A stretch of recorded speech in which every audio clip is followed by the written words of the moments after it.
The Battle of Mosul is a joint offensive of the Iraqi army, Iraqi counterinsurgency units, Kurdish Peshmerga, Shia militia supported by the US-led coalition and combined task force operation Inherent Resolve that interestingly is also supported by Iran and Lebanon-based Hezbollah.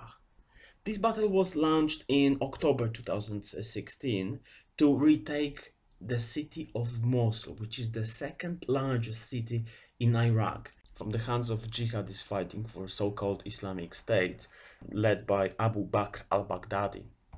Except for the fact that he was the leader of al-Qaeda in Iraq and now he's the leader of ISIS, this gentleman's claim to fame is the fact that in June 2014, the members of his organization managed to take Mosul from the hands of Iraqi troops.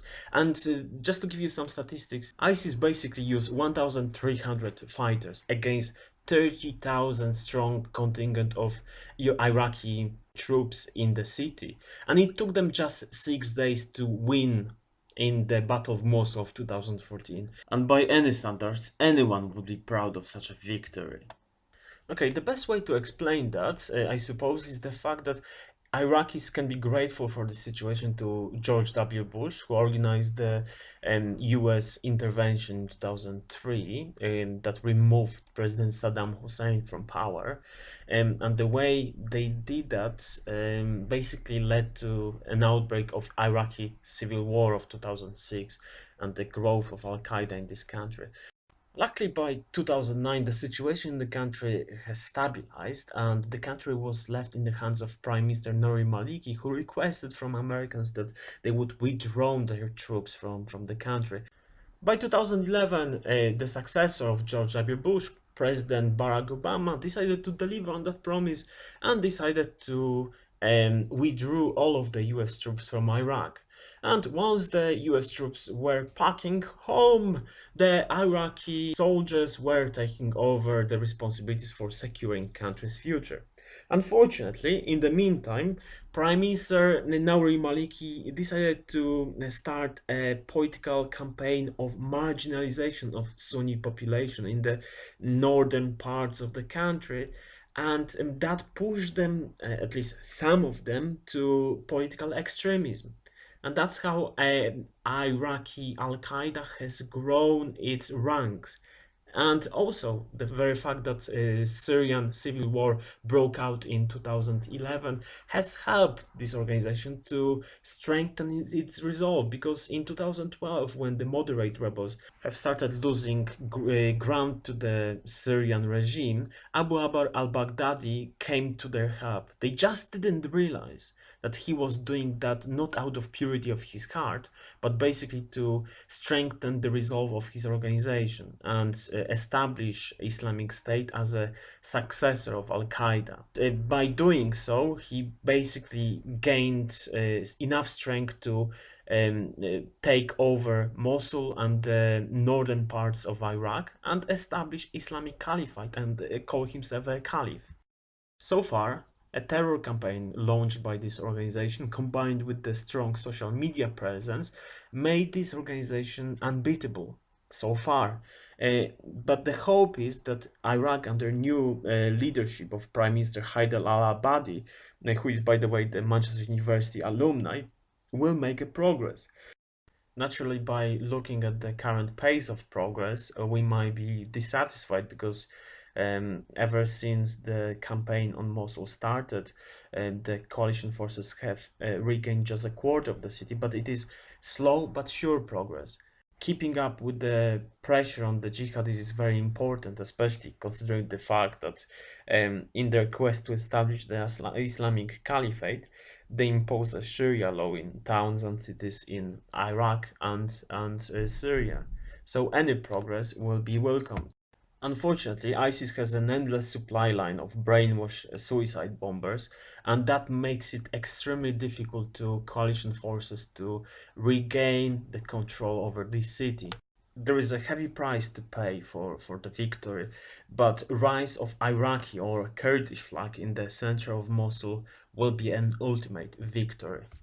Of course, the vision of Iraqi Kurds pushing for independence after Mosul would be freed from ISIS forces may look very scary for anyone who is attached to Iraqi territorial integrity, but in comparison with ISIS, Kurds are look like a very stabilizing force in the region. The members of this political minority are spread across at least 5 countries in Armenia, Iran, Iraq, Syria, and Turkey. So the future of Kurdistan might not depend only on the outcome of the Battle of Mosul, but there might be other factors to consider and other political interests of these political powers. So we need to wait for the outcome of the battle against Islamic State. However, one may say that today it is a very compelling argument to say that the Kurds might be a natural counterbalance to Islamic terrorism. By recognizing Kurdish independence, the regional powers and global powers as well would stabilize the region and give the local people an incentive to defend their land and defeat ISIS as well. In terms of hard power, ISIS is not as strong as it used to be, especially when we consider the fact that it was once declaring that its members will soon march down the Champs-Élysées in the victory parade in Paris. But its ideology is stronger than ever, especially when we consider the fact of the recent attacks in Paris, Brussels, Berlin, and also the very fact that in Mosul they still hold captive at least 1 million civilians, and they don't hesitate to use them as human shields. For this reason, comparing the US support to anti-ISIS coalition with the Russian involvement in the Battle of Aleppo would be like comparing pears and apples. But there are certain lines of comparisons which are worth our attention. To start with, without Russian President Vladimir Putin's unyielding support to the regime, the Battle of Aleppo and most probably the entire Syrian civil war would have been won by the rebels. Similarly, without Barack Obama and US support, Iraq most probably would have ceased to exist by this time because ISIS would have been so strong to take over Baghdad.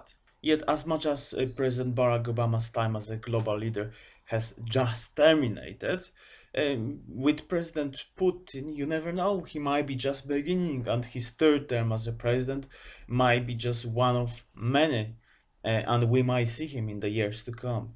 When it comes to American foreign policy towards the Middle East, it will be now subjected to the will of Donald Trump and his team, especially Mr. Jared Kushner, who happens to be president's elect son-in-law and is expected to deal with the Middle East problems. Of course, appointing the members of your close family to your cabinet is a new standard in politics, and not even followed by Russia. But we might be for complete shock, and incompetence and the lack of policy experience of Mr. Kushner might be actually of a blessing and may bring some positive changes in the Middle East, as long as the current involvement of the US in the region will be maintained. Otherwise, the Iraqi army and Kurdish Peshmerga may struggle to fight with Islamic State on their own. And instead of deliberating what should follow next, whether Iraq should be a federation or whether it should separate the northern parts into Kurdistan, we would deliberate how to deal with Islamic State for the decades to come.